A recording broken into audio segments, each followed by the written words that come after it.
All right, we should be live now on Facebook. We should be live on YouTube, all that kind of stuff. And if you're watching live on DJ Elokari's page and whatnot, then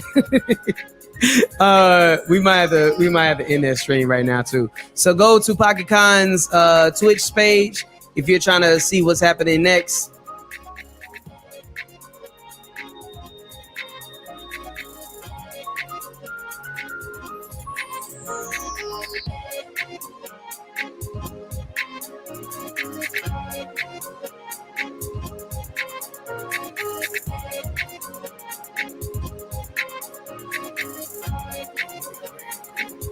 All right, as people start to kind of settle in.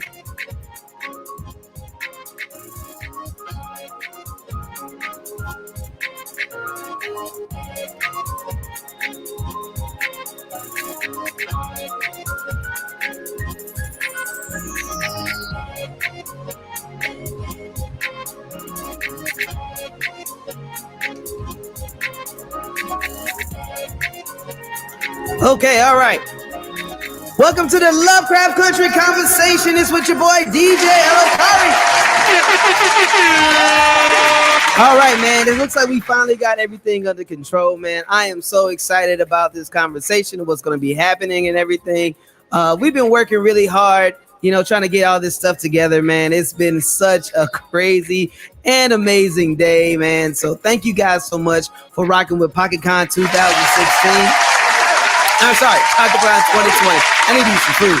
But we also got a whole bunch of amazing guests that'll be joining us right now for this conversation. So I want to start this off and just bring everybody in individually and whatnot. But first, without further ado, I am so excited about this first guest that we're bringing in right now.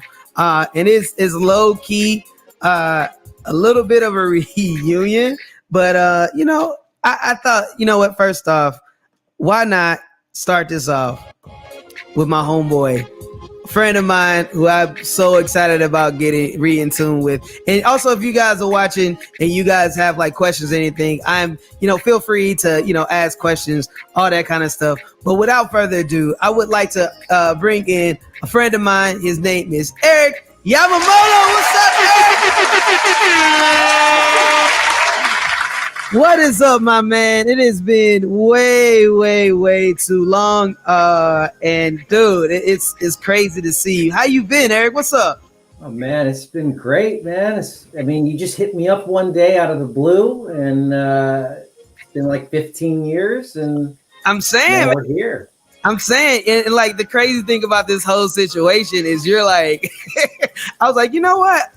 I've been watching the work that you've been doing.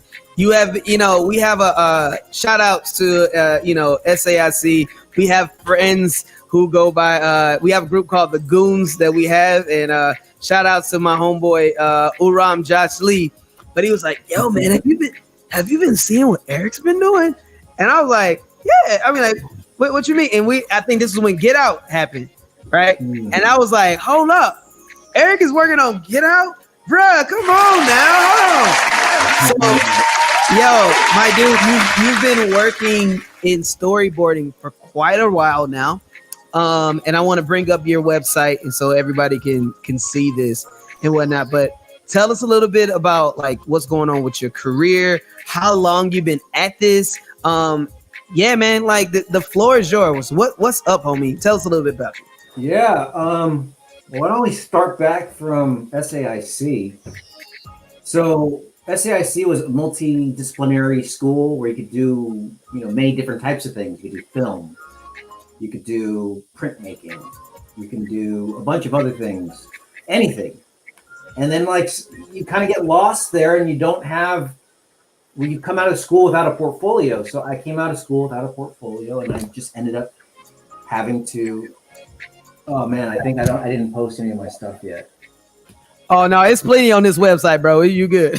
And I do got the images, so we good. Okay. Yeah. So after Chicago, I didn't have a portfolio, so I ended up having to just learn on my own, just getting different books and just studying. But when I first came out to LA, I live in LA now. I'm from Los Angeles. What else? I came to LA. I was a PA is a production assistant, and I worked on films like Watchmen, and this was back in 2007. But just trying to learn as much as I can. I got into working with like SketchUp and different 3D programs, and then thought I was going to become a. Man, I'm blanking right now. It's all good, bro. Well, let's just talk about storyboarding. Yeah, man. Tell me a little bit about this. Like so one of the purposes of doing this particular conversation and talk is because I think folks don't seem to understand that it's way more jobs than just like what you see for the actors and whatnot. So if a person, how did you get into the storyboarding field? Like, what was the relationship with getting into conversations with Jordan Peele? Like, how did that happen? All right, let's see. So I first built up my portfolio after school by just taking a lot of figure drawing classes, learning from books, and then I sent my work in to a storyboard agency. And they liked my work. They liked how loose it was and fluid and certain things like that. And then they started having me work on commercials. And that's kind of how I started out. And over the years, and like, this was in 2010, I think I started. And then in 2014 or 2015, a storyboard artist friend couldn't take this job, and it was for Get Out, and they couldn't take it because it was just so low pay. It was like $20 an hour, Oh wow! And like, I mean, it's a lot lower than what like a typical storyboard artist would make. But my wife at the time, she's very generous. She's like, yes, you should do it. Don't worry about the money right now. Just, worry about your career. So, we got along, and I met with Jordan, and it was fantastic. I mean, I knew about Peele, but I haven't watched a lot of it. And so I guess I kind of went in, just being like a normal person rather than being kind of all like, oh my God, yeah, I love your stuff. I mean, after analyzing it, I think maybe that's why he liked what I had to offer, just being true to who I am and not like hiding behind me being fake or anything. I mean, I think being authentic and being real is kind of the way to go. Because the whole like, oh my God, I can't believe you're the greatest God ever. I think that goes away after a while, and then you come back down to being us as humans, as people. Word up. And I mean, like, as a person that has known you for quite a long time, you know what I mean? Like throughout, our college career, I think that was like, it's hard for me to talk about the work that you do and also just the type of person you are without talking about like how we met, a group. So there's a group of really dope, amazing artists that we're all kind of like hanging out. And then we just, the School of the Arts Institute is probably about 30% Asian. And then there's a couple handful of black folks that go there, and then the rest of it's white, right? You know what I'm saying? Like it's basically, it's kind of mixed, right? But we all organically got together because it was like, yo, we're trying to get the chance to meet people, we're trying to work, and we did art together, we all hung out and everything, but for the most part, like, we were just regular dudes, and it's like, it was just a fun time. And if you brought half of the personality that you do on the regular, then I'm pretty it's absolutely no reason why Jordan Peele wouldn't have just loved you. And apparently he does, because you've been working on so many of these productions so far, man. So yeah, I mean, really just off the back, like, what would you say is a bit of advice as far as like how to just be yourself in these types of situations?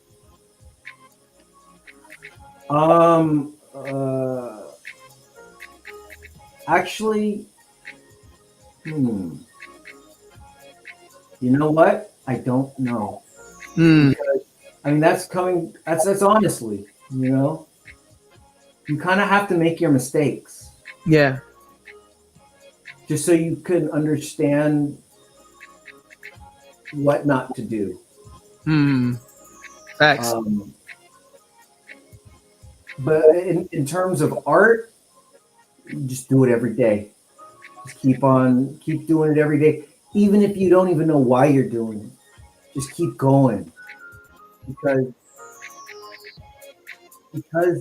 something's waiting for you out there. And it'll reveal itself to you in life. When I was in school, or in Chicago, in 2005, I worked on this movie called The Ring 2. The way I got the job was through my dad, who was a post-production supervisor, and he was working on this film, and then they needed extra PAs, production assistants, and I went and did it. And while I was there, I was just drawing on my spare time and stuff like that. And people were like, "Hey, you want to get into storyboarding? Hey, you're pretty good at that, And I was, I don't know. Maybe. And then it kind of like shows itself to you, even when you're not expecting it, And then it's like, then it starts building, and then finally it just kind of reveals itself to you. I mean, it's probably how did you create Pocket Con? This is amazing. Thanks, man. I mean, that's a long time coming. How long has Pocket Con been around? Like you said, 10 years? So we're actually, this year, this will force us to be year 9, because we started back in 2012. We had our first official convention back in 2012.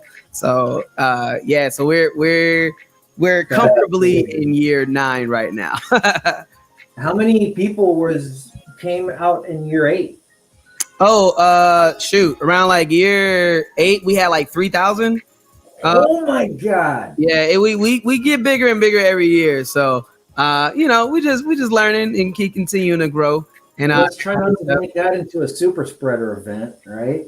Exactly. And that's why we're doing this. That's why we're doing this style and everything. So yeah. we'll be back. We're gonna talk more with you, Eric. You know what I mean? Hey, man, I got some questions for you, especially when it comes to like learning about like the ins and outs of how to pick particular scenes and how to convey some of these messages and whatnot. So yeah, we want to bring you back in. And I actually have another special guest that's in here. Let me make sure my mom is all right. Mom, you okay? You all right over there? I see a dark screen.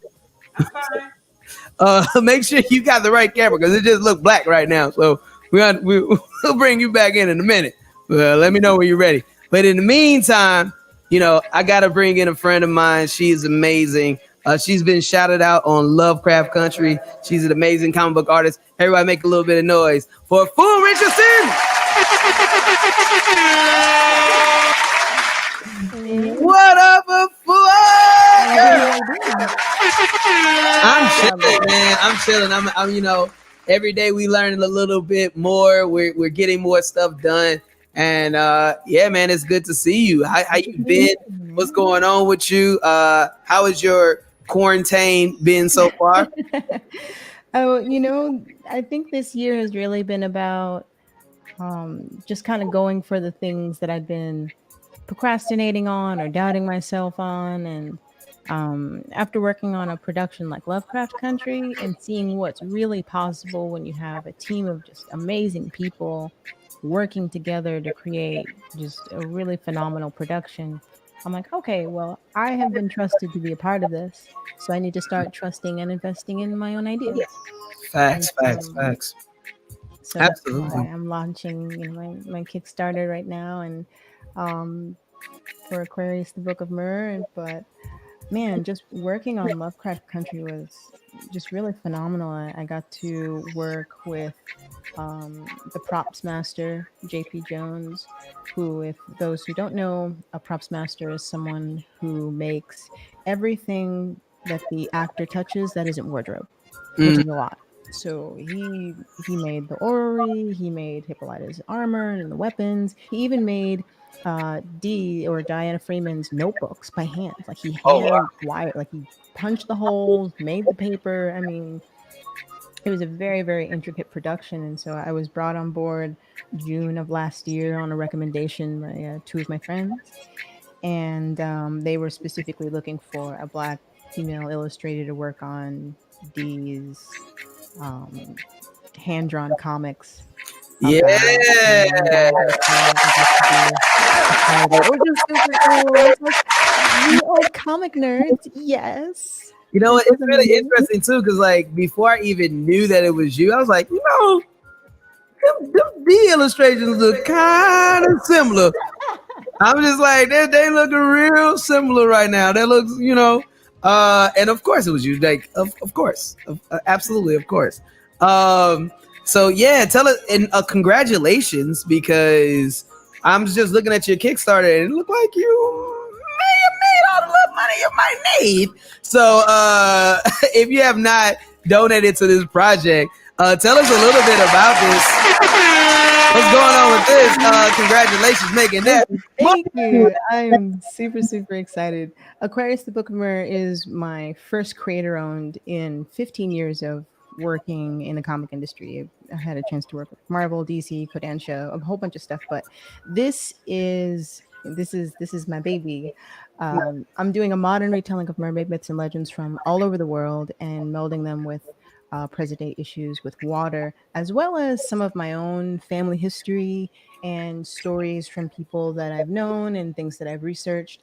And I started looking and finding similarities between the myths and mythos from all over, from the Kappas and the Ningyos in Japan to the Tsabawalinu in Nova Scotia, even the Nahawas and just the Selkies. Just there's so many different aquatic creatures that have made their way into myth, history, and present day news that are unexplainable. And I love things like that. I love like weird stories. So I thought to myself, okay, art is my full-time job, and it's difficult for me to do a full-time job and make this book, which I'm planning on making. I'm going to be publishing through Image Comics, which is exciting because I'm kind of going back to my start.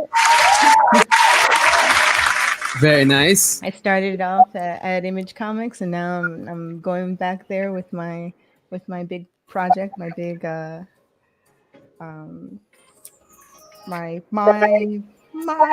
my brainchild.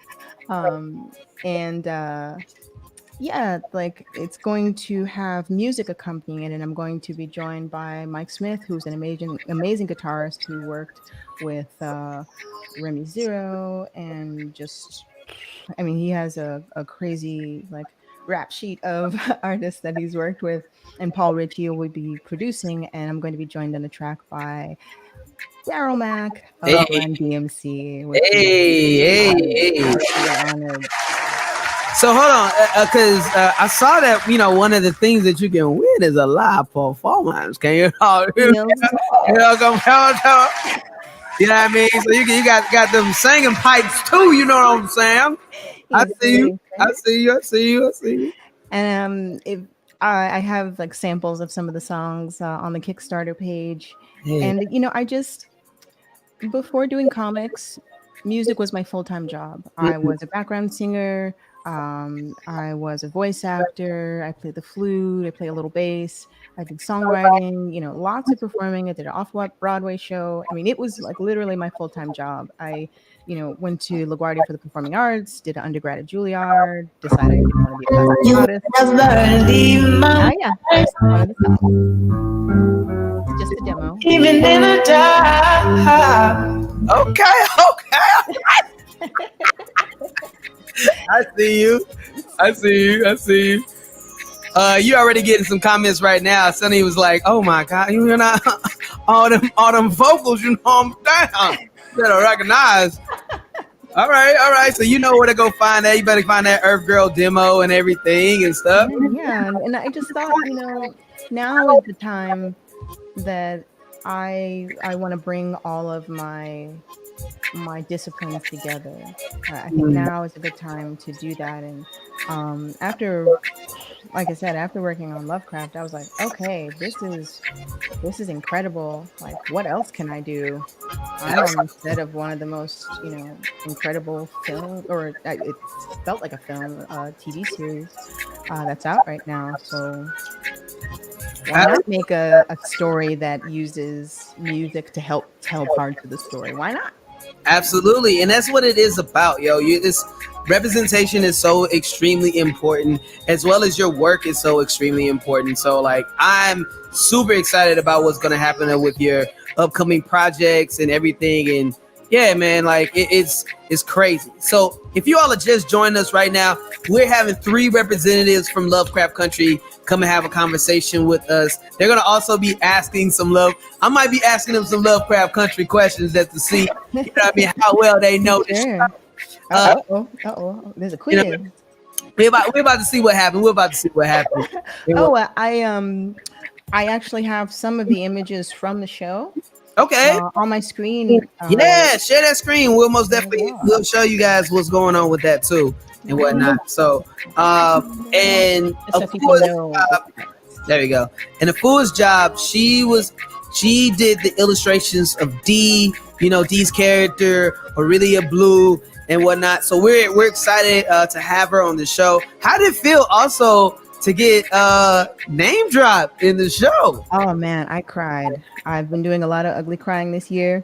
One was when I had my my Kickstarter funded. I called my sister. I was like, my stuff. And the other time was that. And I knew, like, JP told me that they were going to write me in as a character, like an off-screen character in the comic, like the comic that Hippolyta hands to D in the season finale, right before she says, "An artist named Afua taught me so I can teach you." That comic was supposed to be a full comic of her adventures while she was in, in inner space, like the place where the orrery opened up at the observatory. It was supposed to be just a journaling of where she's been and what was going on, but we got our dates mixed up, and I ended up having one day to make a whole comic. So I just ended up making, the cover and then the 2 interior pages. But this is one of the pages that was supposed to be in the series. And these are just the layouts. These are gorgeous. Oh, thank you. Very, very nice. Very nice. Very nice. Yeah. Here's one of the early concepts of Earthia. We were trying to figure out her hair. Were we going to give her like the Betty Rubble or, the little poofy afro? But we ended up settling on the blue Betty Rubble design, giving her the sort of swoop hair. I dig. And then Panther Man was a superhero made after Uncle George, after Dee's dad. Oh. And because Orinthia Blue was her mom. And so Panther Man was her dad, going into the jungle of the unknown and then coming back with information for mankind. Very nice. Very nice. I dig it. I mean, and the interesting thing I wanted to ask too, was it challenging to make art that was supposed to be geared for like a young person? Like, did you have, like, what was that process like? Because I know we know how talented you are at art, like, but was it difficult to like, what was that process like to draw for a young lady that's supposed to be like the age of 13? Well, it was a bit of a challenge. We had to figure out the style initially, and I had to scale back a bit. So how I met that challenge was just drawing faster. Instead of drawing and taking my time and fully sketching things out, when I drew faster, I had less consideration of space and my proportions. So it was a lot more impulsive. So I was drawing things super, super quickly so I wouldn't be as accurate. And then also the materials that I was working on, I had to work with materials that only existed in the 1950s. So I had Prismacolors and China markers and watercolor, whiteout, just things that were around the house, and drawing on notebook paper with these really heavy mediums. And if you've ever tried to color something on notebook paper, I think we all kind of started there. Yeah, I mean, at some point, that was like the first sketchbook. Before you had like a real sketchbook, you had to use the line paper, Absolutely.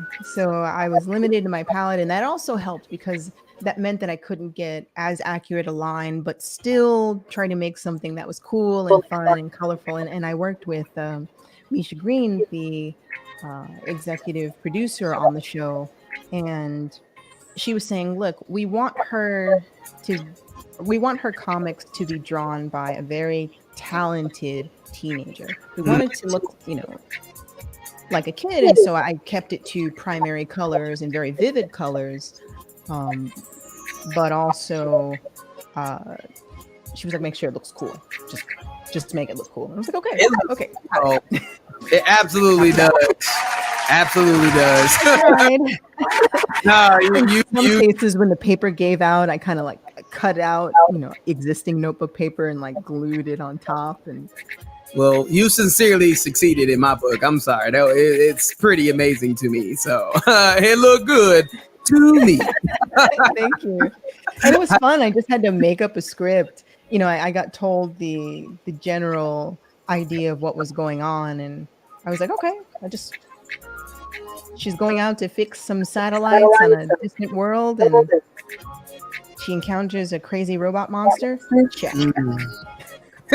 So it's just kind of like brief, you know what I mean? Like little. So is that what? And then, that's an interesting one. Let's hold up. Let's hold up, because I think this might be a good opportunity to bring Erick back in as well in just a minute. Yeah. But let me check in with my mom and make sure that she's okay and everything. But right now, man, make some noise for Afua, man. Keep this artwork up, because I am interested to know, like when it comes to like how much information do they give you and whatnot. So let's bring in Ms. Hatsephi Kushma. How you doing, Ms. Hatsephi? You good? No, if you can't see me, then it's no. So I'm sure I know exactly what's wrong. It looks like your camera is automatically choosing probably your FaceTime camera. Oh, so, I switched that and it didn't work, so I went to my phone. So I can see my face on the phone, but I don't know what's going on.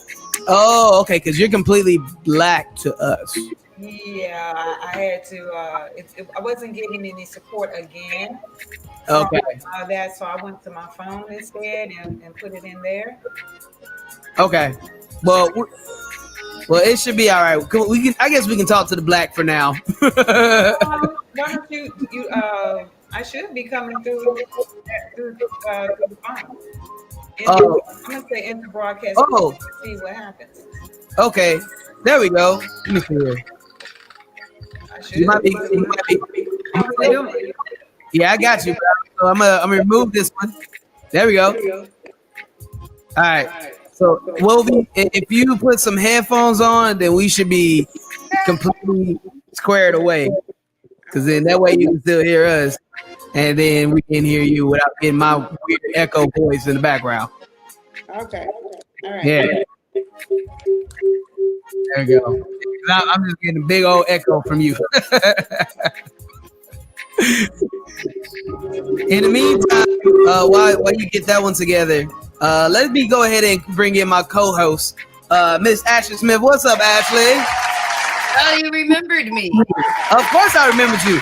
I didn't want to just sneak you in. Like, I thought I was supposed to be here from Chung. I'm still, at the answer party, just talking about Stanford's stint as an archaeologist and shooting monkeys and ticks and 100-proof rum. It was crazy. Well, he has lived a life. You have been here this whole time, so you have probably co-hosted a little bit more than I have this whole time. Let's check in with Miss Hatsephi. Okay. You gotta turn the volume down. This is like the typical helping your family members with technology. Yeah, we gotta. I feel it with my own family. Yeah, it's all good. It's all good. It's all good. It's all good. Let me see. Check in. You good? Hello? Yeah, what's up? There she is. All right. Hey, Mama. Hey. I'm back. I'm just saying, man. Hold up. Good to see you, Ash. Good to see you. Good to see you too. So we gotta make sure we give Miss Hatsephi Kushma some love, because you know what? She has also been working her butt off on this production as well. That is her IMDb. Yeah, I'm saying. And we can also stay in tune with her on HK Films and whatnot. But you also have been doing some really great work also with Lovecraft Country as well. So tell us a little bit about your role that you've been doing with Lovecraft. And yeah. Well, on Lovecraft Country, I worked in the costume wardrobe department. Mm-hmm.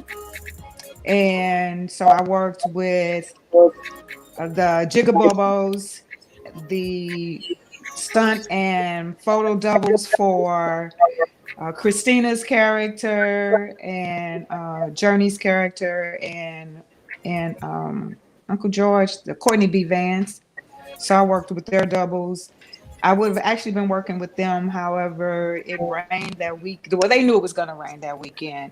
So we did get a lot of good shooting in. However, they didn't have Journey and Courtney come in that day. But I did work with the dancers, with Bopsy and Topsy. I was responsible to work with them, as well as all the extras. As far as, setting up the tailoring and, making sure that we had the proper clothes for that time period. So each person that works as the extra, I actually had to interact with every one of them for before we actually got started. And then when we actually went into the shooting schedule, then that's when I was assigned to Topsy and Bopsy all that day. And a couple of the other days was when I worked with the B-roll and the driving scenes for Christina's character.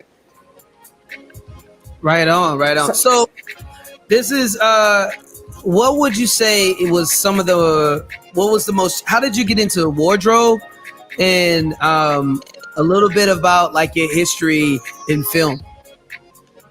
Well, actually, I come from a television background.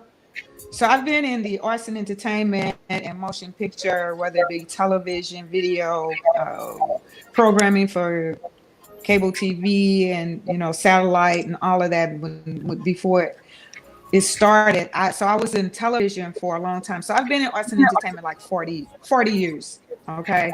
And so I had done just about everything that I wanted to do in television. So I started off as a camera person, And then I worked my way up to being production manager and then executive producer. And then I started my own little company, and we were doing film festivals and, bringing artists in to talk to novice artists trying to break into the business. So from being a production manager, program coordinator, all that kind of stuff like that, at that point, I just felt like I was ready to switch over to film. So I switched over to film in 2000. My first feature film was with, it was actually a Chinese feature, and the crew only spoke, it was interesting because we had to have two translators. It was everybody spoke. It was actually Japanese. And so that was my first film, and I started off as the as the costume designer. That was my first one. And from there, I started doing commercials, McDonald's commercials, Deals commercials, Budweiser commercials, things like that. And I was doing, working props, but for the most part, I enjoyed working in costume. The first time I told somebody, the main actor, to take that off. I don't like that. I want you to try something else on. And he started undressing right in front of me. I was like, ooh, I could get used to this. Oh, So this man took off his clothes, and he did just like that. It's like, okay, well, I think I stayed with wardrobe. So career goals. that's kind of cool. I'm sorry, And so once I switched over to film, then I primarily just stayed. That became my craft. So whether I was being an on-set costumer, where I had to sit there all day and watch what they're doing and make sure that continuity stays intact. If I'm not doing that, then I'm a wardrobe supervisor. So before you go too far, tell us a little bit about, tell us a little bit about continuity, because that might be a new term for some people. Well, you got to make sure that everything is consistent. That we could be shooting all day, and like say for instance, like with Botsy and Topsy, okay, they didn't give us a script, but what they did was send me photos of what they had on in Atlanta, and one person's sock has to be up, the other person's sock has to be down, whose sock goes where does the spot, the dirty spot, where is it? So during the course of the morning, when we actually start shooting, of course, the socks fall sometimes. I got to watch and make sure that everything still remains the same. If we break for lunch and come back and they've taken their socks or their shoes or something off, I got to look at it and make sure that everything's the same, because did we lose her? Oh, Mama, no! Oh, Mama, no! She gone got Botsy and Topsy don't took her. I know, man. It's so sad. Oh my goodness, what's going on? And thank you, and we also thank you. I think that's Nikki. You know what I mean? Thank you so much. But let's go ahead. I think this is a good opportunity for us to bring in both Erick and Afua. What's up, y'all? I've seen them on YouTube. That is very true. On their spotlight videos from HBO, because I had to take in every bit of behind the scenes footage that I could when watching Lovecraft. So I recognize your faces. Absolutely. That does not sound creepy at all. Actually, you got some questions you want to ask, you know what I mean? Because you here as well. I'm kind of still starstruck right now, so just give me a minute. I'll probably come up with some questions later. Let me just bask in all this excellence right here. Right. So let's open up the floor as far as, since we kind of got into this with Afua as well. So it's like, when it comes to the production, how much information do they give you? What is that process like from the perspective of a storyboard artist, and then from the perspective of someone who's doing the comic books or illustration for someone. So let's start off with Erick. It was interesting. Like I overheard Afua saying that I think they didn't give you guys a script or something, or just pieces or something. Mhm. Like they did everything on this. Like you read it all on the computer, but you can't print it out. I mean, they kind of have to give me the script because I have to visualize the script. I'm kind of the first time they see what the film or the TV show is going to look like. So I was pretty informed, and the writing was just phenomenal. It was just, and Misha Green just killed it. You know, she had such a visual language to pull from that. It wasn't too hard to imagine. But, So the production would film based on your storyboards? Yes, I believe so. Unless, because I see the image that you have up right now. Oh, wait, one back. Mm-hmm. Like right here, you kind of have to figure out, like, okay, well, what's going to be green screen? You know, what's going to be practical? What's going to be special effects? You know, and I mean, this was all shot in like a little corner of the sound stages in Atlanta at Black Hall Studios, and they had to make this vast desert Dahomey battle in a small little backlot, and storyboards are kind of just, it's more of like a map for each department. Like, there's the visual effects department that figures out what the background is going to look like, plus the production design, plus the costume, plus there's just so many departments, and it's just nice to have it in one little square. So I see an image at the bottom that's saying like cam. What is that like? Tell us a little bit about like your process. Like they give you a scene, and then explain to us what we're seeing here. So right here, the camera is pulling back with Hippolyta as she's cutting off the head of one of the white soldiers that are invading their camp or their home, and so there's a lot that goes on with storyboards. There's like, you're thinking about like cinematography, you're thinking about like the actors, you're thinking about the wardrobe, you're thinking about the lighting, you're thinking about like many different things that sometimes the drawings look crude, because you got to draw fast. And I'm just kind of rhyming off of what Afua was saying. You kind of just draw as fast as you can, draw a comic book in a day, and it's like, that's kind of, see, like, look, there's like a half finished drawing right there. Like, go back. Like, yeah, it's half finished, like, I don't have time to go to the next thing. But, and I even forgot the arrows in there, like the arrows are supposed to be like, it's a POV shot of her going down and then slamming into the dude's head. And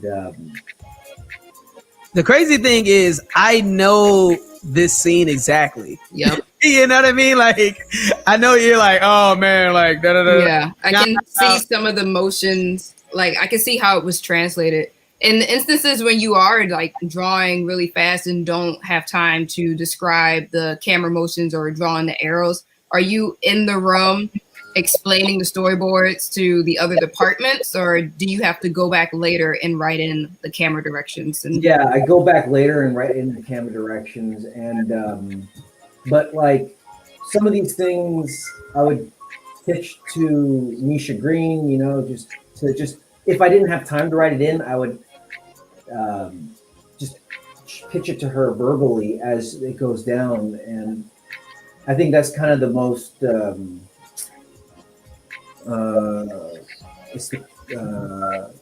you could see their reaction, to see if they like it or not, or if they're vibing with it or if they're not. And then usually you get more information when they don't like it because then For sure. you know what they do like. Yeah. Eric, we got a question up here too that says, how much do you suggest costuming during the storyboard? Like, because these outfits are very similar, like even in this, that like to what actually transpired in the actual show. So how much is your these involved when it comes to, like, especially the outfits that are being worn in these episodes? Yeah. Oh, I love this outfit. that's like the crudest of the crudest. No, for this one, okay, see, let's stop on this image. This image right here I was actually given some concept art, and they wanted to base it off of the concept art, so they know, like, all right, concept art is basically a higher, what is it? It's like, Afua, how do you explain concept art? Oh, you could say concept art is the fully rendered and sort of fully illustrated design of the costume. It gives, the people who are manufacturing or having to reproduce it or illustrate it a guide to base their models off of.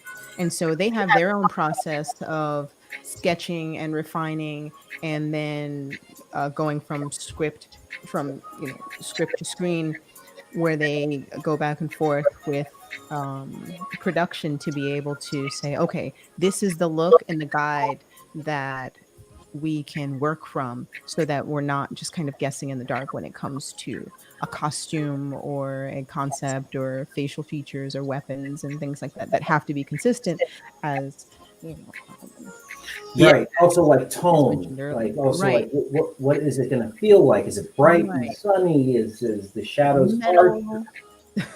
Yeah, it's almost. Yes. I hope we get her back on my mom back on the call, but that's why I kind of was introducing and saying, talking about continuity. You know what I mean? So like it just like arts e darn. I think that's how you say it. But yeah, it's basically just like a template. You know what I mean? Like something for people to be able to follow if they're in this situation. So things that stay consistent with through that. And I guess we can kind of shoot that same question to you as well, Fua. Like, what is, how much information do you get, like when, or templates that you have to follow, when you're doing your thing as well? Well, I'll get the piece of the script in the moment. So, for instance, when I was working on the Atlas drawings, Uncle George, or George Freeman, has a map of all the places that he's traveled to bring in information for his Safe Negro travel guide, which was based on the Green Book, which is an actual book for motorists and independent motorists, saying these are the places during the 40s and 50s where African Americans could travel. And so in his descriptions and in reading the articles, he would go back over his map and start drawing little interpretations of what it was he was describing. So if he went somewhere that was friendly and hospitable, then she would draw a tavern or an innkeeper or a friendly face. But if she encountered, if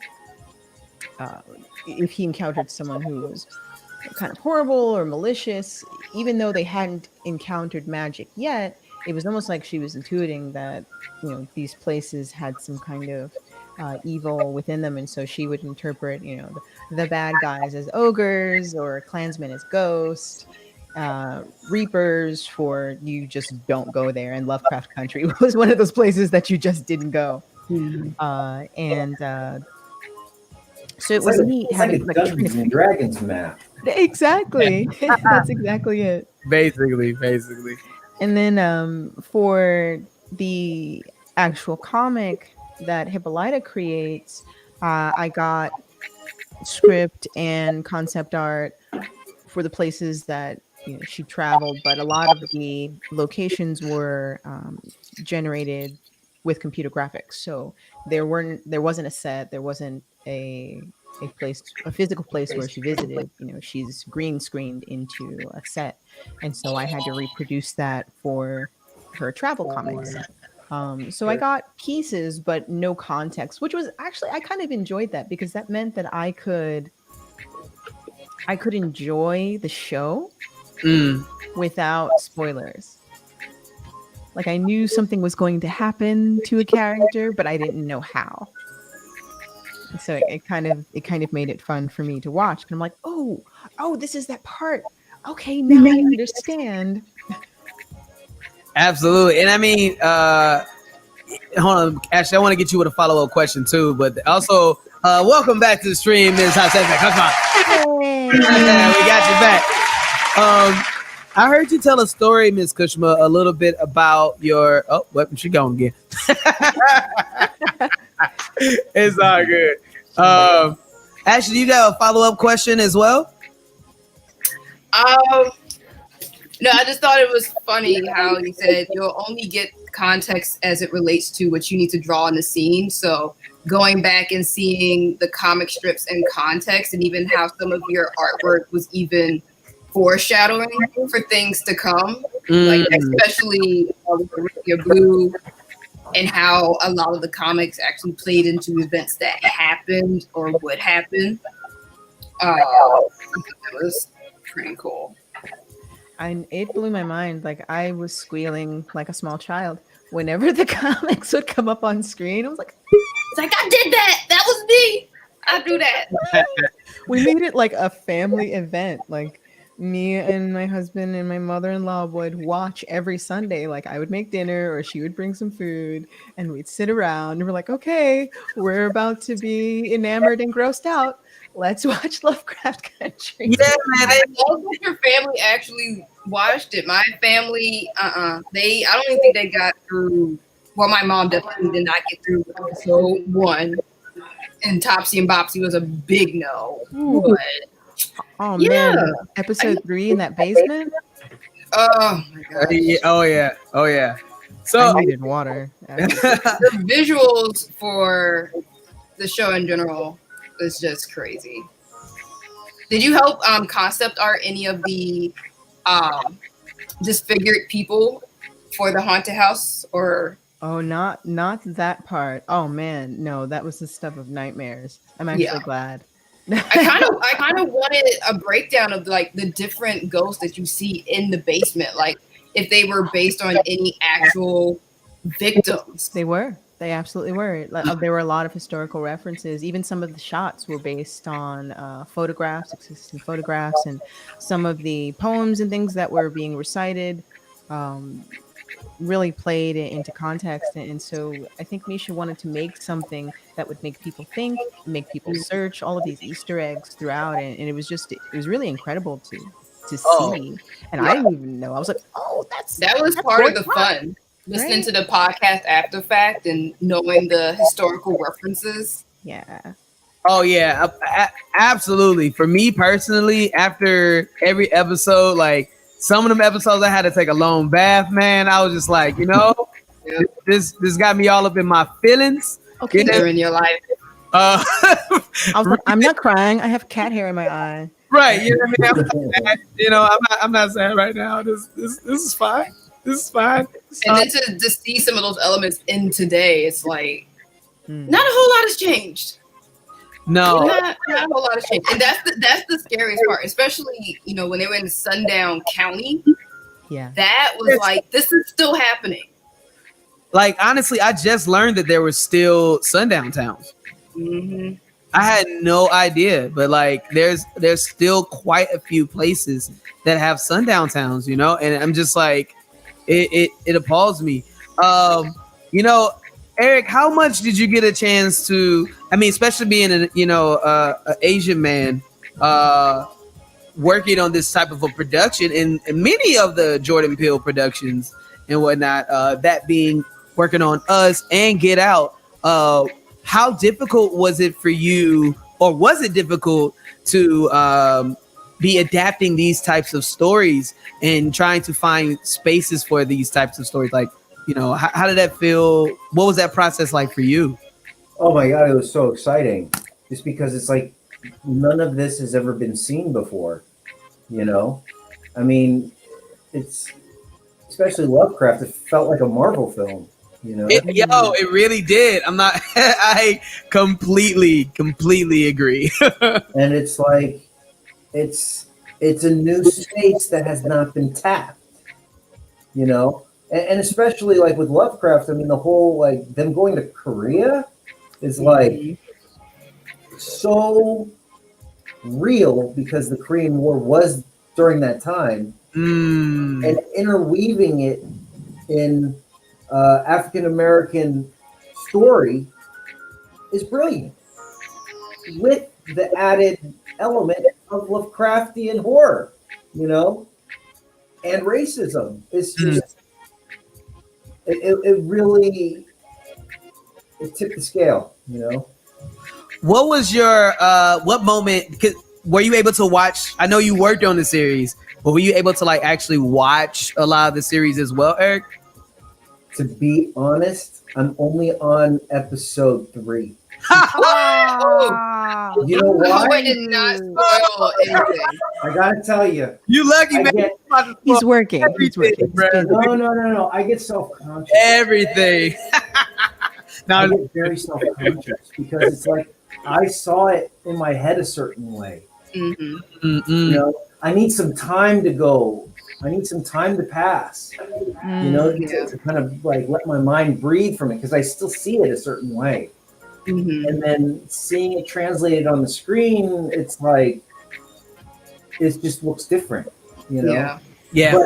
But today I went to pick up a jungle gym for my kids in Long Beach, and I let him know that I was doing this pocket con thing, and I can't stay for very long, so I have to go tomorrow to disassemble it and everything. Yeah. But I told them because they're like, oh, what are you doing? I'm like, oh, I'm going to be going to I have to do this this event, and oh, what's it for? Oh, it's for Lovecraft Country. I'm like, what? That's like my favorite show. That like, what did you do? Oh, I was a storyboard artist. What? You know? Look, man. Look, Eric is way too modest because it's crazy to me. It's like, bro, you're working on big stuff, and it's like it's also like you don't really realize like how big something is until like everybody and their grandmama start talking to you about it. Because man, I mean, I haven't talked with anybody in like 9 months. You know, like what is it? Lovecraft came out in August, right? I haven't talked to anybody about it face to face. You know, so I don't know. Like, I mean, is there still hype around? Oh yeah, are you kidding? Yeah. If we weren't in the times we're in, I'm sure Lovecraft Country would have had like bar premieres like Game of Thrones was having for a while. Yeah. Very much so. Oh my God, you have no idea, but there's so many folks. See, that's dope. Your fan clubs, okay? Yo, like, I wanted to videotape the guy today. I wanted that I was getting the jungle gym from. I wanted like, you know, take some video and be like, you know, this dude likes Lovecraft and he loves it, and let's get season 2. You know? Yeah. Because like, I mean, of what I read in the scripts, fantastic, man. So we got people joining in from all over right now. Shout outs to Rob, man. He's joining in it's like 1 a.m. in Germany. So man, it's crazy right now to see like how many people are watching this, who've been involved with PocketCon and everything. So we really appreciate everybody that's watching like all over the world. Absolutely, y'all. We love y'all, man. We love y'all. Yeah, man. Hatsephi, how you doing, Miss Kushma? Looks like we got you. I'm so glad. I don't know. I don't think it to be a part of that. Nah, you're great. You're great. I don't think I'm supposed to be a part of this today because this is technology just doesn't want to deal with my phone. You know, It's all good. It's all to the good. It's all to the good. So really quick, because I know we're start talking, so it's like okay, never mind. yeah. But I've been yeah. enjoying it though. I enjoy it. We're enjoying you too as well. We want to make sure that we're giving you your flowers and talking about this, really just all the dope work that you've been able to put in over the years. Oh, we talk about that wardrobe. Oh my God. Yeah, it's so much that goes into that work. So thank you so much for especially the Topsy and Bobsy episode. And it's just I most definitely wanted to have all three of you all be in on this conversation, mainly because I don't think that young people truly understand that it's so many people that are involved to make a production work. Mm-hmm. You have your names, you have your Misha Greens, you have your Jordan Pills, you have your Journey Smolletts, you have, you know what I mean? But there's so many other integral roles in order to make that possible. Mm-hmm. What I've heard so far from every one of you is literally y'all just said yes. You know what I mean? Like you took that opportunity and you're like, yo, like I think Kendra said it best. Like 90% of everything that you see is done behind the scenes. Mm-hmm. And what does it feel like I guess I can raise that question to all of y'all. What does it feel like to be a part of a larger production and see your name show up on them credits? Like I just want to know what it's like to be a part of something like that and then to see your name be one of those names that scroll. Whoever wants to start. I'll just say I felt like I was a part of the Avengers. The end. Well, I don't know how much longer I'm gonna be around. Wait, are we talking in general or in the stream? Oh no! It's cool for me to see them.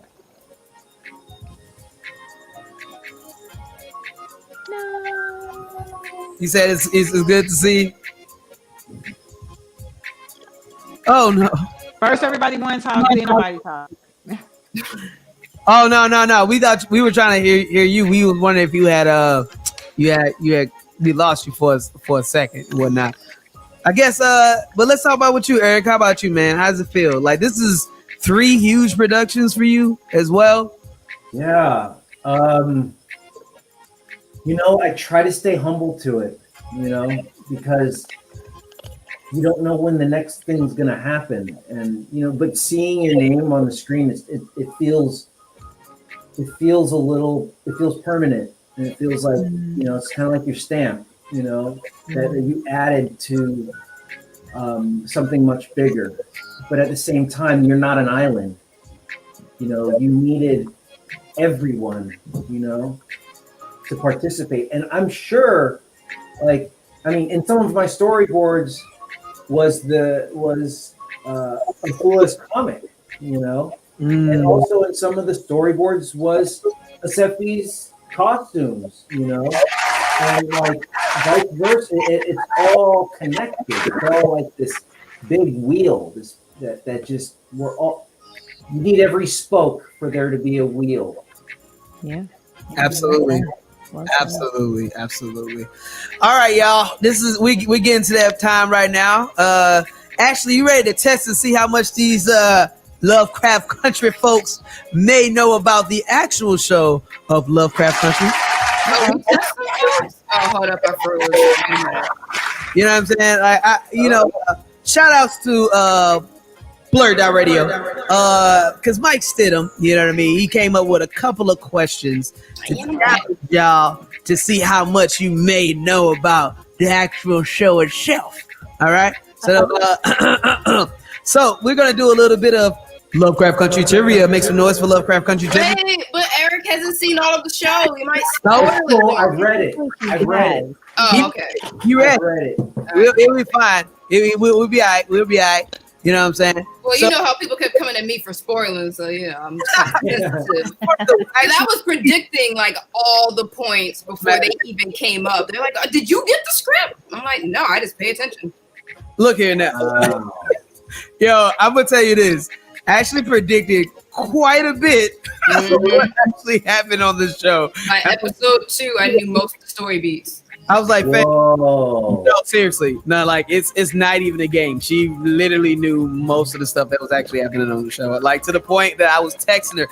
And for the record, we're talking about actually spoiling stuff the week that it was out. It was like, actually, no, like we can't. I'll be making my predictions like Sunday morning. I'm like, all right, so this is what's gonna happen. You know what I'm saying? The show is not finished yet. Ashley, can we not tell everybody what happened so far? All right. So, I want to get this. Hold on a second. This, You might want to la your ears. If You know, anybody Yeah, you in the stream right now. You ain't finished watching the show. You are gonna want to excuse yourself. just you for a minute. I Go want get to a be a snack. part of this part. I'm just, just so we can go. All right. So, actress Jamie Chung plays Jiha in Lovecraft Country and has a fruitful acting career, but her career begun on what reality TV show? Is it A, The Biggest Loser? Is it B, MTV's Road Rules? C, MTV's Real World? Or D, Big Brother? Oh, I don't know that. I'll choose B. She did not make mention of this during her interview in the Lovecraft Country radio. This is, I'm sorry, but if you know, you know. I don't- I don't know. I'll say the real world. Just to throw it out there. Okay, we got the Real World. What do you guys think? Anyone? I don't know. I'm gonna just keep my mouth shut. If it's The Biggest Loser, I'm gonna be like, Right? Like what? I can strictly tell you that the answer is actually the Real World. Oh. What city? nice. So I think, did Afua get that one? I did. Yeah, there we go. All right. So Afua already got 1 point. Got one. All right. Okay. Question number 2. Okay. Perhaps Lovecraft Country's most popular character is the Elder God. What? You don't even know what you wrote. I didn't write this. Mike wrote this.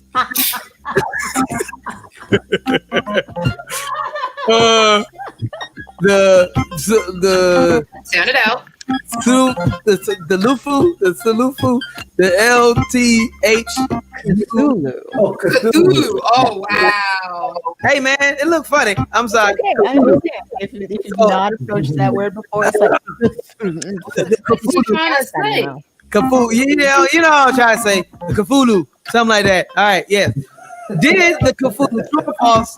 Did the Cthulhu actually show up in Lovecraft Country? yes. Yes. In I Tick's think dream. no. Final question, Yeah, final answer? Wait, what did you say? You said in 3 of? In No, Tick's, they in could Tick's do- dream in issue 1. Yeah, in the first episode. First episode, episode 1, Tick is dreaming while he's in the back of the bus, and then Cthulhu shows up, and I think he swings a bat at it. Jackie Or Robinson. maybe it's Jackie Robinson. somebody. But I don't think that's the Cthulhu though. No, it's not Cthulhu. It was It is. Cthulhu. It is. It's the Cthulhu. With I the thought the tentacles and Cthulhu everything. was the thing like this. Yeah, well, it it's did like have that. That was That's there. true. That is That true. definitely was there. So Yeah. you guys are right. It is very much true. Good job, guys. You gotta study up on your Lovecraftian horrors. Yo, I drew it. You better find. You Well, better. they didn't stick to your drawing. But you Yeah, know, it was like a wall of like tentacles. Yo, I was like, this is not the Cthulhu I designed. Ah, Yeah, I didn't read no Cthulhu in the script. Hashtag not my Cthulhu. hey, Eric, you didn't see the show. You wrote it. You know. well, Right, he's like, I thought don't need to watch it. A little bit, but I can see you still working. It's fine. It's fine. I won't tell me. All right. Ruby Bastille is placed under a spell to become a white woman. She uses her newfound privilege to score her dream job at A, Target, B, Marshall Fields, C, May Company, or D, Sarah Roblox? Morphfield. Sears robot? I don't know what that is. Sears, bro. Sears. Sears. Oh, yeah, that's Sears. That's what I thought. Yeah, Sears. This is why I'm here. What was the second one? Marshall Fields. So it's A, Target, B, Marshall Fields, C, May Company, or D, Sears. Marshall Fields. Is that who? Is that everybody? Marshall Field. Okay. What did you say? What you was? Yeah, I think it was Marshall Fields. You guys are correct, and also Glowing Spirit is as well. Good job, y'all. Good job. It's still up. I mean, it's not called Marshall Fields anymore, but Yeah. you can still go in there. Yeah. Okay. All right. Let me see. Let me find another good one here. Isn't it Macy's now? Yeah. I feel like it's more Macy's than Marshall Fields. I feel like I'm just saying the building. You can still go in the building. yeah, you most definitely still. It is revealed that Montrose is dating. Ooh, is that a spoiler? Yeah, it's a spoiler. Don't do that. Everybody leave the room. Dang, man. Can we do that one? No. Fine. Which I would just like to go on the record to say that I called the reveal at the end of episode 1. After that incident with the bartender, I'm like, why did they include that scene? We gotta circle back to that. 'Cause that is too random. This is not Power. There's not just random sexual scenes like this that don't play out an act. Okay. This Man, one, Ash, you're like a detective. I watch a lot of shows, read a lot of books. this one might be a hard one. This might be a hard one. Tick and Letty first met in high school as members of the A, track team, B, student government, C, science fiction club, or D, ROTC. Science fiction club. Steve. Eric? Oh, okay. You said C. He said Steve. All right, then you all are all correct. It would have been funny if he was like, "You were all wrong." I actually wanted to see more of Letty's science fiction know-how. They didn't really play into that too much. I don't think so. No, it's not even a thing. They didn't. Yeah, it was. Yeah. They played up more of her being on the track and field, if anything. Whoa, man! Yeah, man, She right? ran. She had a full sprint. Yeah. I was like, "Why Oh, did that they ain't make her what was a right. In flats, no arch support or nothing. Okay, All of them flats. All of them flats. Okay, let's go on to in the episode 3, Holy Ghost, Atticus and Letty have to exorcise Professor Hiram Epstein and the ghost of his human experiments from Letty's new house, including Epstein. How many ghosts appeared in that episode?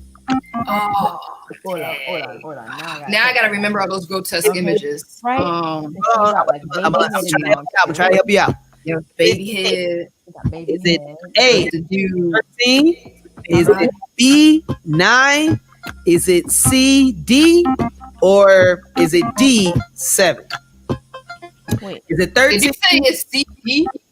Yeah, you said DB. I said C because it's I think it's 13. I think it's 13. I So- want to say 13 because of the movie 13 Ghosts. one more. I'm gonna say this one more time. Is it 13? Is it 9? Is it 8? Or is it 7? Including Hiram? Yes. How many ghosts appeared in this episode? It was And a that's small circle though. Yeah, and that's in that one episode. How many ghosts appeared? There was the chick with the mouth. There 9. was the dude in the bathroom when they were making out. We got Baby head. I think there was a cheerleader. 7. Maybe 9. I'm gonna go 7. Yeah, I don't know. Ashley says 7. Eric, you drew it. How many? No, I didn't draw it. Okay. Eric, That was a different board artist. Eric, Is Huh? that Brian McKee? Yeah. How come he's not on? Yeah, we phone a friend. He's here. Nah. And Ain't no phone friend. See in the chat, Brian. How many right questions? Yeah, I know him. Hey, man, nice. man, don't be looking at the comments. Y'all over there cheating. Afua, your answer. Come on. I'm gonna pick 9. 9. All right. Eric, how many you got? I did A, 13. 13. You guys were all wrong. I said 7. It is actually C, is 8 ghosts. Oh, so what were they? Okay, so we got baby head. Baby head. We got the lady with the mouth. We got Yeah. the Strami mouth. Look, the answer is 8. We got, There is a cheerleader. I think. you know what I'm saying? Good job, Mike. Glowing Spirit, you were close. It was actually 8, but that's okay. It happened so fast, and they didn't know. pause. Well, I only watched it once because I was like, I think I'm sweating. I can't. Yeah. Do we count the races that were killed? no. How many ghosts? How many ghosts? Okay, not dead bodies. And then who else? Oh yeah, there were those folks who were like banging on the floor. I don't know how many there were. Oh well, that's cool. I'll have to watch it again. All right. Dang, I'm trying to find one that we can't spoil. It's impossible. Seeing them all. I'm telling you, that Korean episode, the Korean War episode, was wild. I literally yelled out loud, "What the F?" Okay, I got a question. If we're gonna talk about the Korean episode, Who drew that? Eric, was that you? Yeah, I drew that. Oh Yeah. my gosh. Amazing. okay. Why were There tails could be coming a out lot of of noses, spoilers, man? especially in the scenes that I did. Also, if you all in the comments got any questions as well while we have these guests on right now, feel free to ask questions if you're in the comments, if you're in Twitch, Facebook, or YouTube. We're able to pick you guys up right now. So if y'all got any questions, like feel free to ask in the episode. Where the first victim is Miss Kushma back in here? The first victim that we saw being what's the best way to describe what Jihad was doing to these people? Oh, entertaining guests. The first person to be entertained of guests. What was the first victim that we actually got to see? What was he? Where's name at least one of the places that he was taken? Like what he saw in his vision. Yes.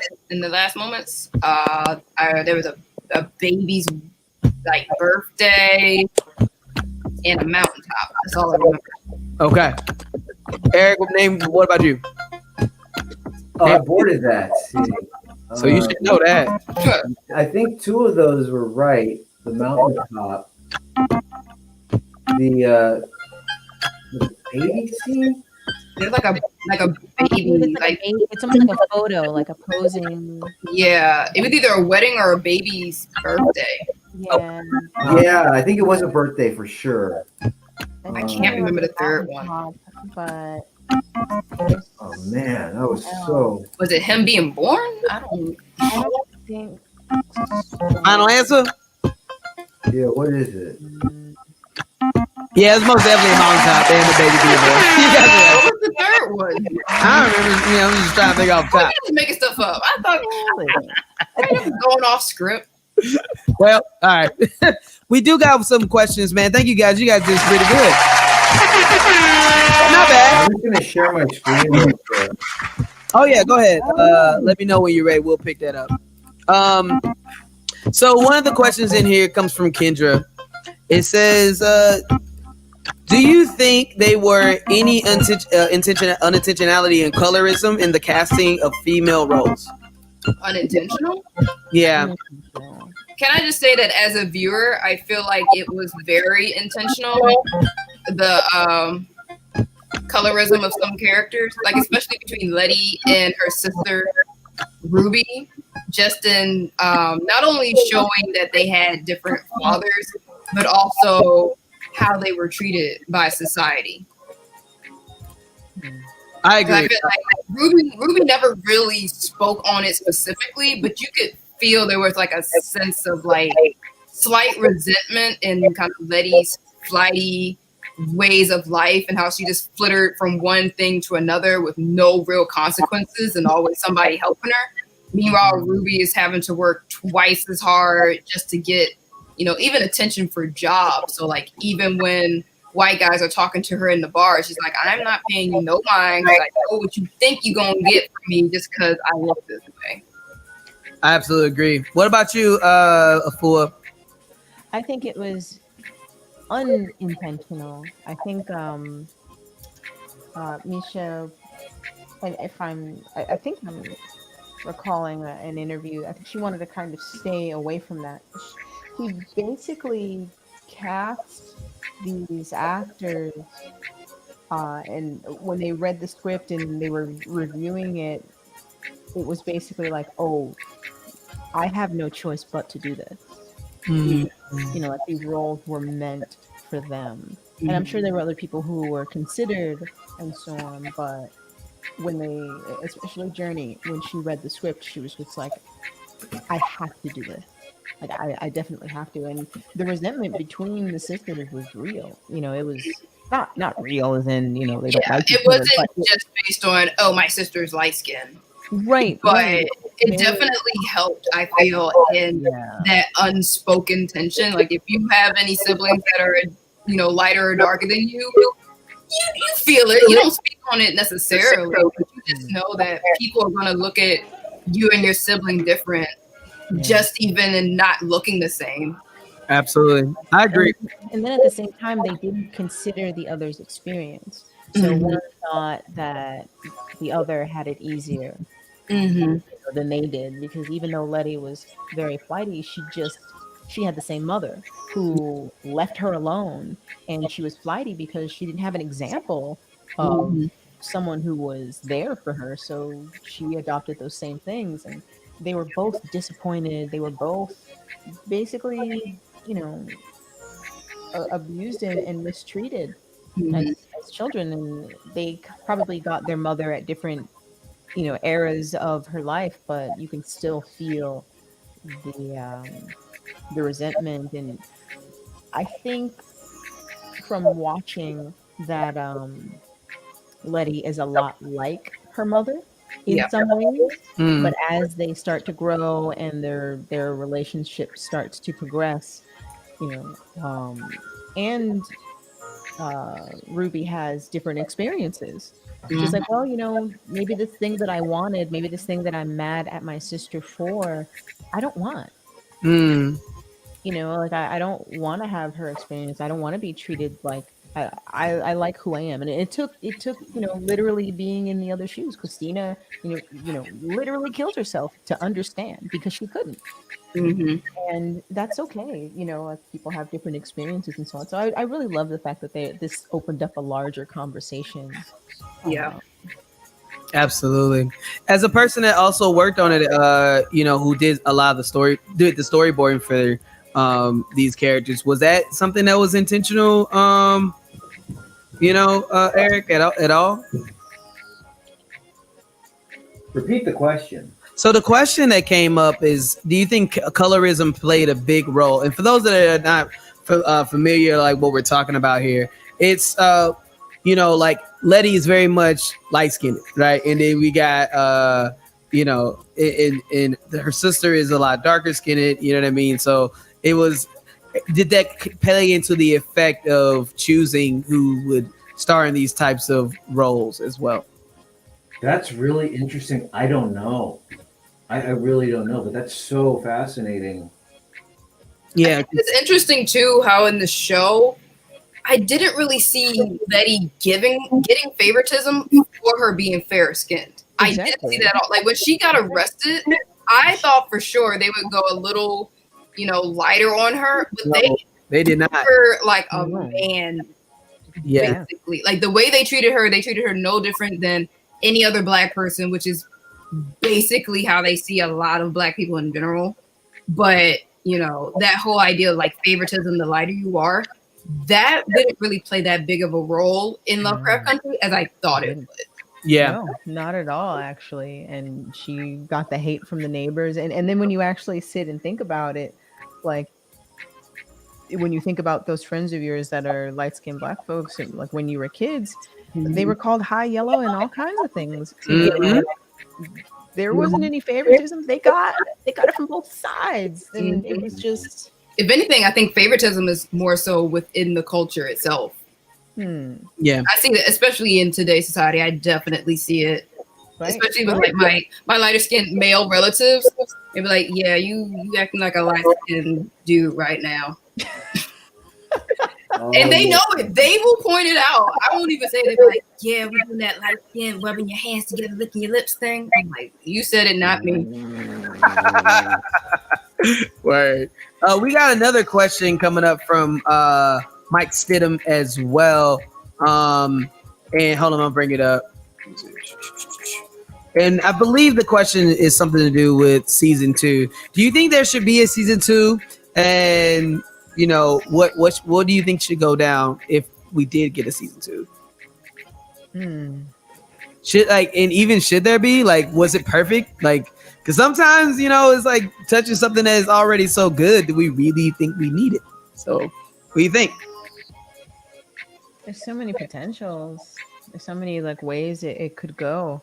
I mean, now, you know, magic is off limits to white folks. And somebody asked a question in the one of the Facebook HBO discussion groups. They said, "Does that mean Letty can only use half magic?" And I was like, "Oh, come on! Oh, It's not as strong. Her magic's not as strong. That's so She's not right. a what they call him in Harry Potter, a mudblood or something. Oh, just a cloud appeared over my head like in rain. I was like, oh. Like, wah, wah. That'd be real. Muggles. Would it be? But no, Muggles are humans. She's part. You're right. And so then you have Dee's arm, and it's clear that she's traveled. So where has she gone?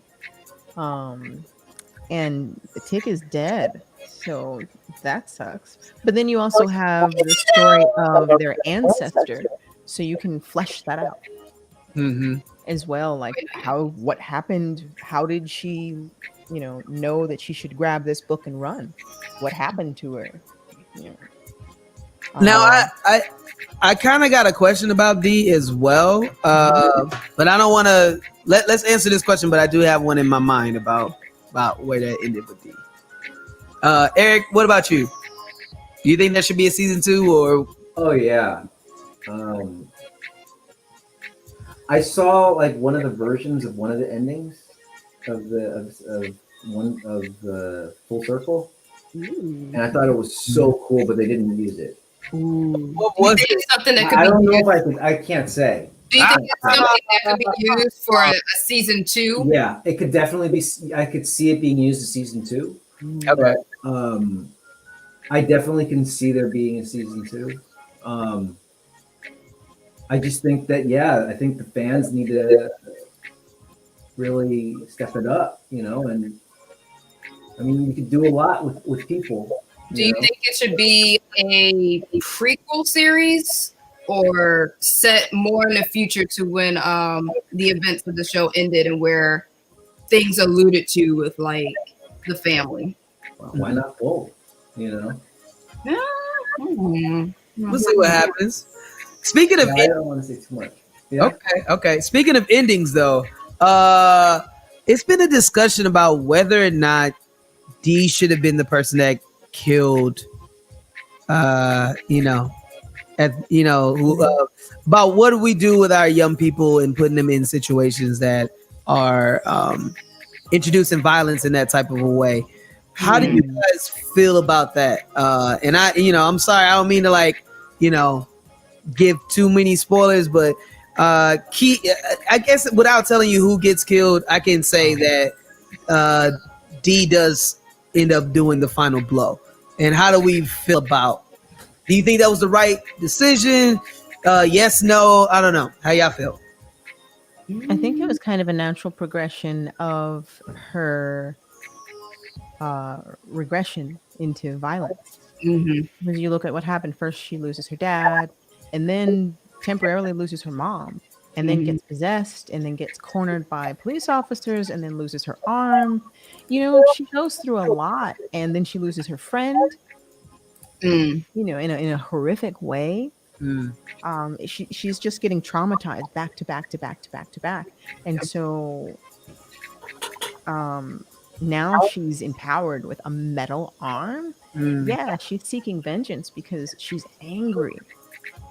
Like she's had all kinds of things thrown at her, and she's very young, and she doesn't have like the coping mechanism. So yeah, here's this person who she can direct all of her anger at. Like it's enough to just lose your dad, but all other things that she experienced too. And she has so much more power now. Like before, she was just a helpless Black girl in racist America. Now she's got a futuristic cybernetic arm. Black people can use magic, and she has her own familiar. I'm not gonna say what it is. Oh, Yeah, Don't spoil too much. But she's got a lot of power right now. She got a lot. What about you, Eric? You have children as well. Like, how do you feel? I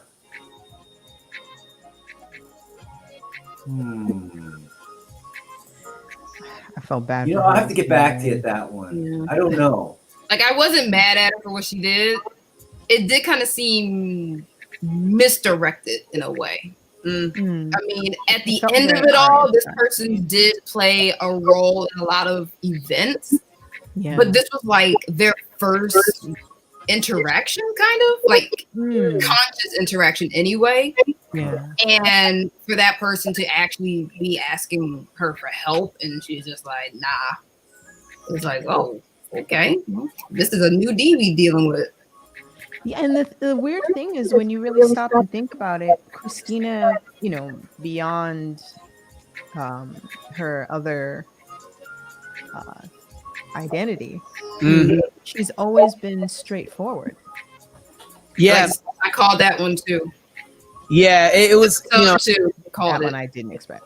Called that episode too. Yeah. I can vouch. She most definitely did. We're getting down to our last couple of questions because we do.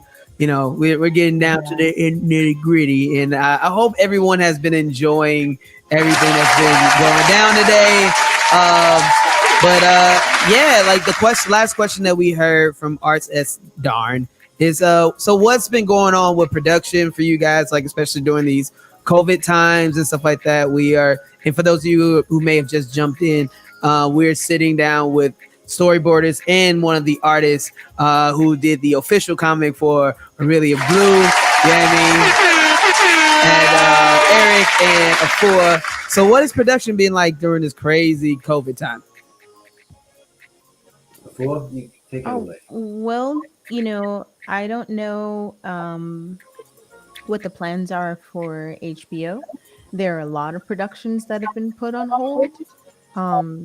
And then there are some that are being worked on, like Stranger Things. But of course, you have to go through on-site COVID test and other things that ensure the safety of the cast and crew. So if they are planning a season 2, they haven't told me yet. That doesn't mean it's not happening. That doesn't mean that it is. But there definitely been a lot of production holds with concerns for safety. So I wouldn't be surprised if this were also the case for Lovecraft. Okay. But I don't know for sure. Erick? Yeah, I mean, I second everything that Afua was saying. But I know it took about, I think, either 1.5, 2 years of development for the first season of Lovecraft. And I'm pretty sure Misha's already thought like towards season 3, So right now, like for me, I'm very grateful to still be working. But a lot of the stuff that's going on now is development, during COVID right now. And I mean, commercials are happening, but I mean, it's just getting worse out there. And, I just urge people to be safe, so we could go back to a new type of normal, Wear your mask. Anything else we can look forward to from you guys? If not necessarily a Lovecraft Country 2 yet, but any other projects you can speak on that we can look forward to? Oh goodness. I've got a cover out with Marvel right now for their #1 variant for the Indigenous Voices. No big deal. Just Marvel. Little indie company y'all may have heard of. No, may have heard of. Maybe. As far as the comic book work is concerned, I've done a lot of work with Marvel and DC and Image and Kodansha, and so I've worked on Attack on Titan, the American anthology, and for Marvel, I worked on Black Panther: World of Wakanda with Ta-Nehisi Coates, Brian Stelfreeze, Roxane Gay, and Yona Harvey, and Aletha Martinez, and I worked on X-Men '92 when they did all the hip hop variants. Oh, those covers! I wanted some of those. It was so hard to find them. They made them very difficult to find. And most recently, my Kickstarter is live right now. I know we talked about it earlier. I have the cover. Black Panther split. I think I met you at C2. I got your autograph. You don't recognize me right now because I'm digital, but Hey, Afua, but yeah. I have a question. Is doing covers different than is doing a cover kind of like doing one panel in a comic book frame, or is it different? It's very different, and it's something that I had to learn was different, because with a cover you have to be able to kind of give a preview to the story, but no spoilers, of course. You also have to be able to kind of give the essence and the feeling of a story in a single image. But with panels, you have to scale back a lot, and you have to be able to, just like with storyboarding, give the apex motion of what's happening. So you have to be able to say, okay, I need to communicate something very, very clearly in a panel. And it's not just one panel and then you move on to the next panel. You have to consider the entire page as part of the composition. So you're moving, in American comics from, the top left corner to the bottom right, and you want to end on a cliffhanger every time. So even if it's a small cliffhanger, like somebody turning around or they're opening a book, just something, and even the items that are on the page, like, they lead you across kind of like a conductor, where you're going from one corner to the next, back down across, and then to that corner. And so considering that composition and that you're moving people along in panels, and considering that whatever is darkest or largest on the page is most important. Whereas a cover, you have to consider the entire composition as just one unit, one strong silhouette, and everything that you add to it adds to that silhouette. Those kind of considerations are there in panel pages, but you're communicating from one box to the next. Whereas, you're just dealing with one single solitary image. So I used to try to put covers in every panel, and it was just too much information. It's brutal. Oh man, it was terrible. Like, I had to learn, like, no, every panel can't be like that, because you can't have so much detail in a panel if it's not relevant to what's happening in the moment. Because you need to, like the more details that are in the panel, the slower it goes, like the slower the read, because there's more information to take in. If someone's throwing something and it's like, like hitting across from one panel to the next, you make a smaller panel with less information. If someone has reached the mouth of the cavern and they're facing a dragon, that takes a little bit more time. That's a larger panel. So whatever's most important is largest. Whatever moves quickly is the smallest. So those kinds of things are. One last question. Oh, my bad. Go for it. That's okay. No, that was for you. That was just go for it. Oh, I thought it was like ding, Like ding, this time is up. sounds Like your time is up. No, man, go ahead. Final question. All right, final question. Afua, who are some of your influences Oh, for comics first, and then for music? oh, cool. Hiroaki Sumura, who made Blade of the Immortal. Oh, nice. Facts. Big influence. He was the person, like, when I read his book, that got me back into comics, as I collected when I was a kid. And then in high school, well, I'm still a kid, but I'm an older kid. Big But kid now. I'm a big kid now. Yeah. Yeah, we can do more stuff. Just the simplicity and the very like casual conversations, the different moments that he would show in his storytelling made me fall back in love with comics again. And then there's also Chris Bachalo, who had this really cool kind of American anime style. There was also Claire Wenling and I want to say Juancho Gardino. I don't quite know how to pronounce his name, but he was the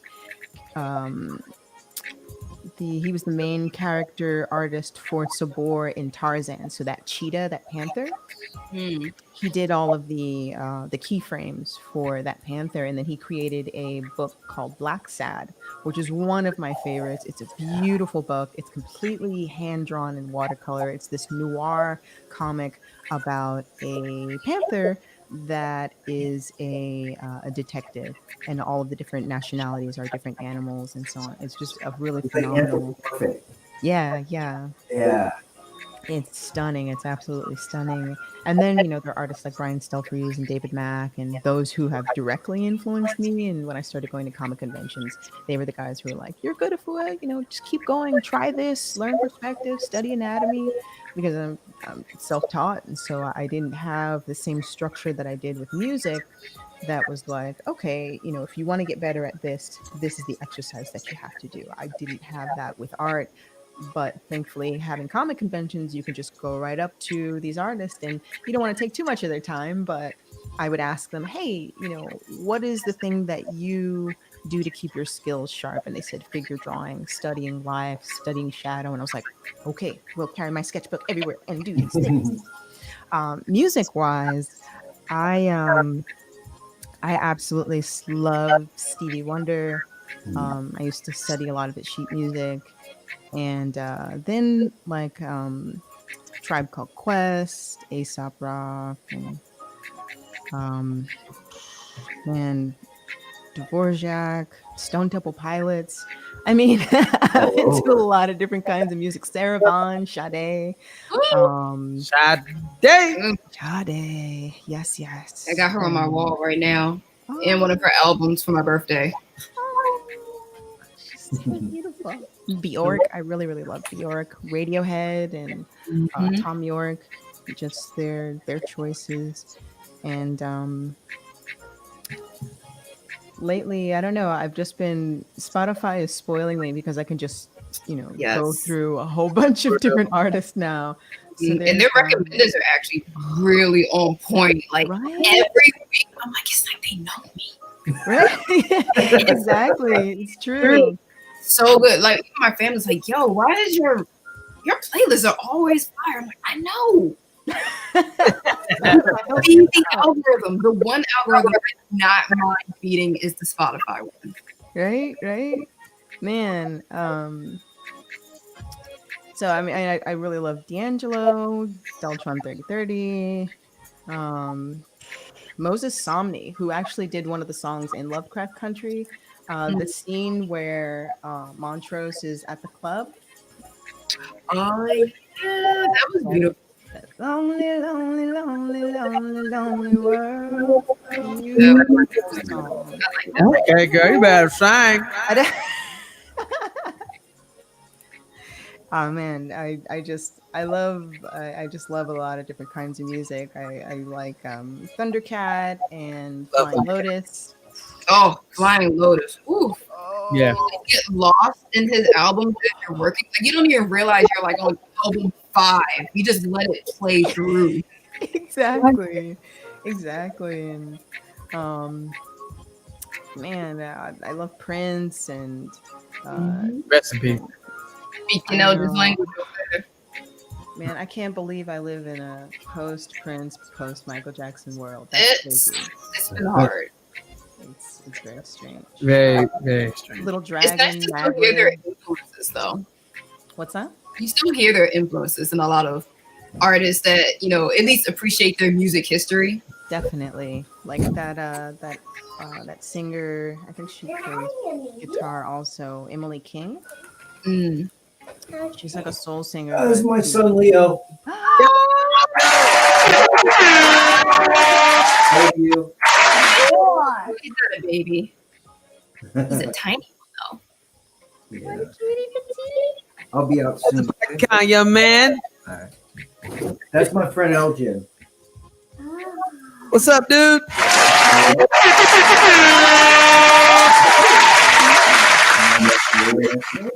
We got everybody online saying what's up too. Everyone else, there's an audience. These people are saying hello. All right, I'll meet you out there in a bit. Okay. I love you, Daddy. Love you too. though. My ovaries. Oh my heart.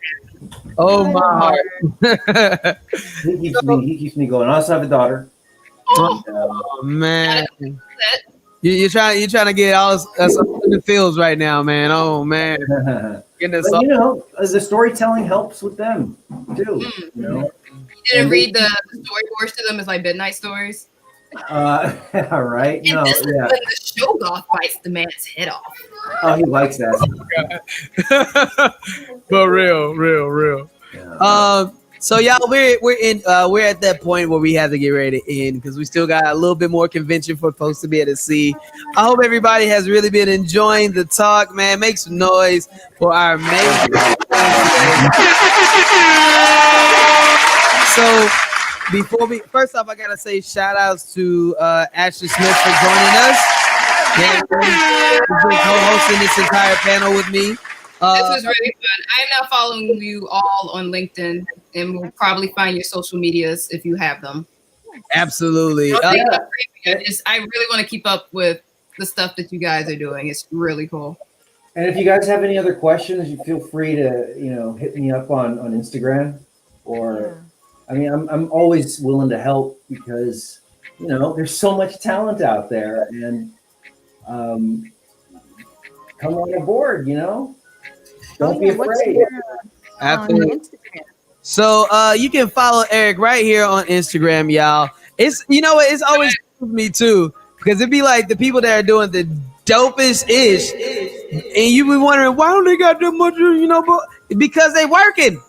Ain't nothing. You got like 3 posts on the Instagram. Like, I'm just saying, like these people are working. They're doing the work right now. That's what it is.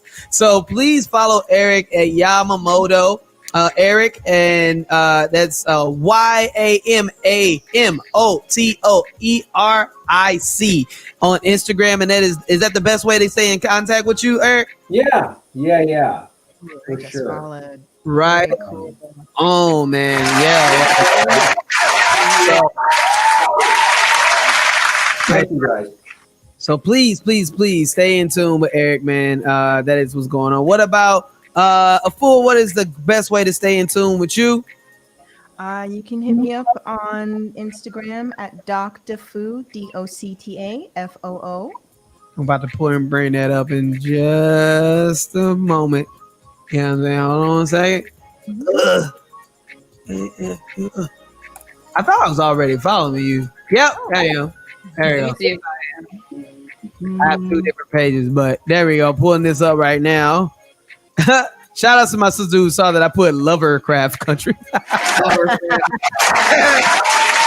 happens when you're doing too much. That sounds like a Tinder site for Lovecraft Country fans. You didn't know. Apparently, you didn't know. That's what's going on. But again, Afua, tell how people can follow you. I have my website, afuarichardson.com. That's AF as in Frank, UA Richardson. And I'm also on Facebook and Twitter under my name, Afua Richardson. So if you go to the website, you can see all my social media at the top. And whatever your platform is, I'm probably there. Right on. Fantastic. And actually, how can people stay in tune with you as well? Don't really want to give up my personal like that, but if you want to follow some of my more creative, non-professional edits, you can follow me at AKS_AMVS. Wait, spell it again. Yeah, say that again. Right here on the screen behind me, AKS_AMVS. And then you can just look me up on LinkedIn as Ashley Smith. But if you find my personal Instagram, I will add you just because good detective work. Absolutely.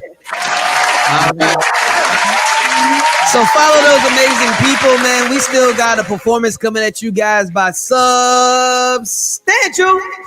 And also, you know, I'm gonna keep this stuff going. So like if you missed anything and you stay tuned on the PocketCon stream on Twitch, Facebook, and YouTube, just understand it's gonna be up there. We're gonna make it still happen. Thank you so much for our esteemed guests. Make some noise for Erick Yamamoto. Make some noise for Afua Richardson.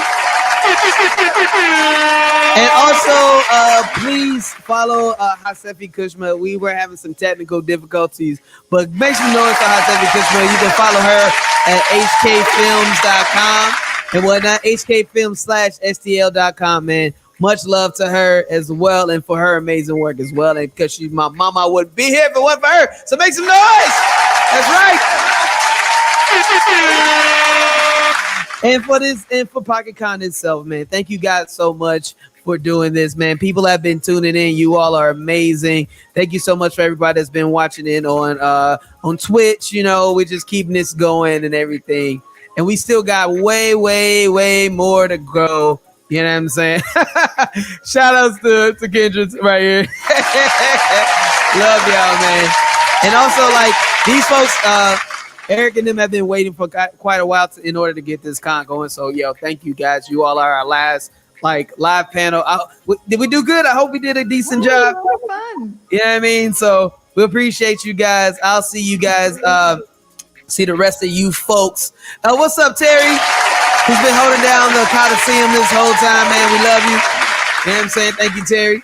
The con is not over, though. The con is not over, man. There's way more to come. You know, if y'all can believe it, like, how can I do anything more today? But it's more to come. So please stay tuned. I'll see you guys back on OBS to join you guys in a minute and whatnot. We appreciate all of the work that you guys done. Lovecraft Country panel. You know what I'm saying? You know, we keeping this going. Shout outs to Glowing Spirit. You know what I mean? We love y'all, man. And see you guys soon on the other side. See you on the other side. I don't know if that. I don't know what song you were trying to sing, but that was not it. It was a song. It was definitely that. Tune in for more music, and we'll see you guys in a bit. Love you guys. Take care. Let me end this broadcast and see you guys on the other side. Let's go.